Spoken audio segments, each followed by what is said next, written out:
নমস্কার বন্ধুরা, আমি বন্দনাশ্রী। এই প্রথম আপনাদের সামনে এসেছি আপনাদেরকে কিছু বলার জন্য। আমি রিসেন্ট 2025 কেমন যাবে সবার জন্য সেটা নিয়ে যে রিডিংটা করেছিলাম, বিশেষ করে লাভ অ্যাসপেক্টের দিক থেকে, ফাইন্যান্সিয়াল অ্যাসপেক্টের দিক থেকে এবং অ্যাকাডেমিক অ্যাসপেক্টের দিক থেকে, সেটা নিয়েই আরও কিছু বলতে এসেছি। এটা একটা জেনারেল রিডিং। এটা যারা যারা কানেক্ট করতে পারবেন, এটা বিশেষ করে তাদের জন্যই। তো আমি যে 3টে কার্ডের উপরে বেস করে যে রিডিংটা করেছিলাম, তার মধ্যে যে ফার্স্ট কার্ডটি এসেছিল সেটা হচ্ছে কিং অফ ওয়ান্স। এই কিং অফ ওয়ান্স বোঝাতে চাইছেন যারা রিলেশনশিপের মধ্যে রয়েছেন। ওয়ান্স যেহেতু ফায়ার এলিমেন্টের কার্ড, তো বোঝাতে চাইছে যে আপনাদের সম্পর্কে যথেষ্ট স্পার্ক থাকবে। আপনারা আপনাদের সম্পর্ক নিয়ে খুবই প্যাশনেট। আপনারা দুজন দুজনকে এতটাই ভালোবাসেন যে কেউ কাউকে ছাড়া থাকতে পারেন না। কিন্তু এই ভালোবাসার মধ্যেও কিছু খুনসুটি রয়েছে। কীরকম সেটাই বলবো।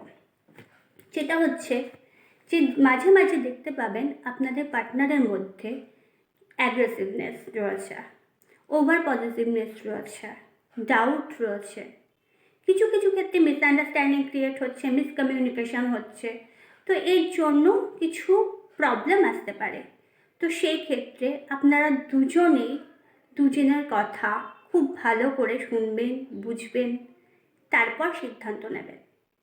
খুশির খবর হচ্ছে যে আপনাদের এই সম্পর্কটাকে আপনাদের পরিবারও মেনে নেবে এই বছর। কারোর ক্ষেত্রে এটাও হতে পারে যে তারা এই বছর বিবাহ বন্ধনেও আবদ্ধ হতে পারেন। তো এটা একটা আপনাদের জন্য খুশির খবর। যাই হোক, আপনারা খুব ভালো থাকবেন, আপনাদের সম্পর্ক অটুট থাকুক, এটাই চাই। দ্বিতীয় যে কার্ডটি এসেছিল সেটা আমি বলেছিলাম ফাইন্যান্সিয়াল অ্যাসপেক্টের দিক থেকে কেমন যাবে। দেখতেই পাচ্ছেন কার্ডটা হচ্ছে ডেভিল। এটা একটা নেগেটিভ কার্ড, এটা আর্থ এলিমেন্টের কার্ড। তো এই ক্ষেত্রে বলতে চাই, যারা শেয়ার মার্কেটে টাকা ইনভেস্ট করতে চান বা করেন, সেক্ষেত্রে খুব সাবধানে টাকা ইনভেস্ট করবেন। কারণ এই 2025 সাল ফাইন্যান্সিয়াল অ্যাসপেক্টের দিক থেকে খুব চ্যালেঞ্জিং হতে চলেছে। তো সেক্ষেত্রে মার্কেট ডাউনও হতে পারে, পড়েও যেতে পারে।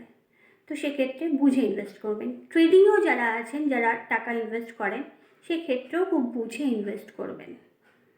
যারা পার্টনারশিপে বিজনেস করছেন, সেক্ষেত্রে বলবো কোনো তৃতীয় ব্যক্তির কথা কানে নেবেন না।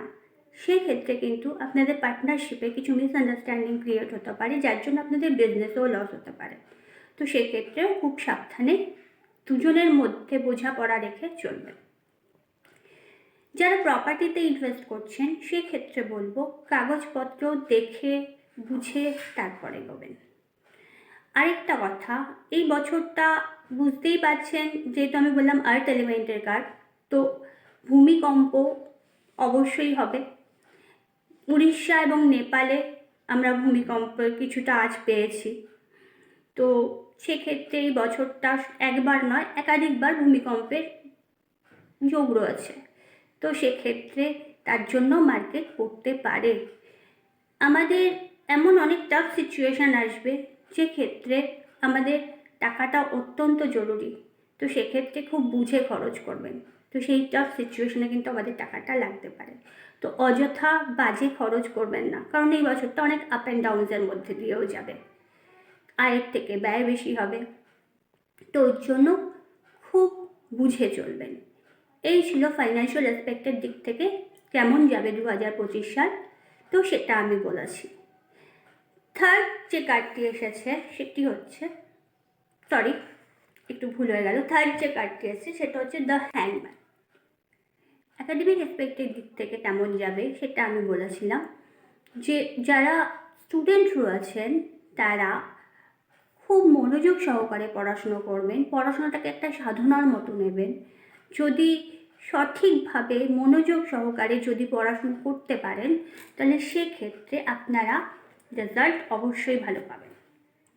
কিন্তু এর সাথে সাথে বলবো যে যাদের পড়াশোনায় মন বসছে না, অনেক প্রেশার রয়েছে, অনেক চাপ রয়েছে, খুব স্ট্রেস রয়েছে পড়াশোনার দিক থেকে, তো সেই ক্ষেত্রে আপনি বা আপনারা মেডিটেশন করতে পারেন। প্রতিদিন 10 মিনিটের জন্য মেডিটেশন করুন। মেডিটেশন করলে পরে সেক্ষেত্রে স্ট্রেস রিলিফ হয়, পড়াশোনায় মনোযোগটা বাড়বে। আর বাবা মাদের উদ্দেশ্যে বলবো, প্লিজ আপনারা আপনাদের বাচ্চাদেরকে এনকারেজ করুন, সাপোর্ট করুন, উৎসাহ দিন। ওরা উৎসাহ পেলে পরে, সাপোর্ট পেলে পরে আরও বেশি পড়বে, পড়ায় মন দেবে, কনফিডেন্স পাবে। তো সেই ক্ষেত্রে বলবো, যদি মনোযোগ সহকারে পড়া করা যায় তাহলে এই বছরটা তাদের জন্য খুব ভালো রেজাল্ট হবে। আর যারা বিদেশে গিয়ে হায়ার স্টাডিজ করতে চান সেক্ষেত্রে বলবো, এই বছরটা কিন্তু তাদের ডিলে হতে পারে, সেটা ভিসার দিক দিয়ে হোক, কোনো কাগজপত্রের দিক দিয়ে হোক, কিছু প্রবলেম হতে পারে। তো এই ছিল অ্যাকাডেমিক এসপেক্টের দিক থেকে কেমন যাবে। বটম অফ দ্য ডেক যেটা ছিল সেটা হচ্ছে 10 অফ কাপস। তো এই কার্ডটার উদ্দেশ্যে বলবো যে আমরা যদি সঠিকভাবে বুঝে এগোই তাহলে পরে এই বছরটা আমাদের জন্য খুবই ভালো যাবে। কিন্তু আরেকটা কথা হচ্ছে গুড নিউজ, যারা বেবি কনসিভ করতে চাইছেন, যারা তাদের ফ্যামিলি এখনো ইনকমপ্লিট রয়েছে তার জন্য, তো এই বছরটা তাদের ফ্যামিলি কমপ্লিট হবে। কিন্তু এক্ষেত্রে যারা চেষ্টা করছেন কিন্তু হচ্ছে না, তো মেডিকেল ট্রিটমেন্ট বা মেডিকেল হেল্প নিতে হবে। তো সেক্ষেত্রে আপনি চেষ্টা করুন, নিশ্চয়ই বেবি কনসিভ হবে আর আপনাদের ফ্যামিলি কমপ্লিট হবে আর হ্যাপি ফ্যামিলি হবে। এই ছিল আমার এই যে কার্ডগুলো নিয়ে আমি রিডিং করলাম, এই ছিল 2025 সালে সবার জন্য কেমন যাবে, লাভ অ্যাসপেক্টের দিক থেকে, ফাইন্যান্সিয়াল অ্যাসপেক্টের দিক থেকে, অ্যাকাডেমিক অ্যাসপেক্টের দিক থেকে, এবং ওভারঅল সবার জন্য কেমন যাবে এই বছরটা। তো আপনারা অবশ্যই কমেন্ট করে জানাবেন যে রিডিংটা আপনাদের কেমন লেগেছে। এছাড়াও আমার একটা কথা বলার আছে, সেটা হচ্ছে আমি যেহেতু রিডিং করছি, আপনাদের রিডিংটা ভালো লাগছে বা খারাপ লাগছে সেটা তো আপনি জানাবেন, কিন্তু আরেকটা জিনিসও জানাবেন, সেটা হচ্ছে যে আগামী দিনে আপনারা আমার কাছ থেকে কী ধরনের রিডিং চান বা আপনাদের জন্য আমি কী বিষয়ের উপর রিডিং করব, একটু প্লিজ আমাকে জানান।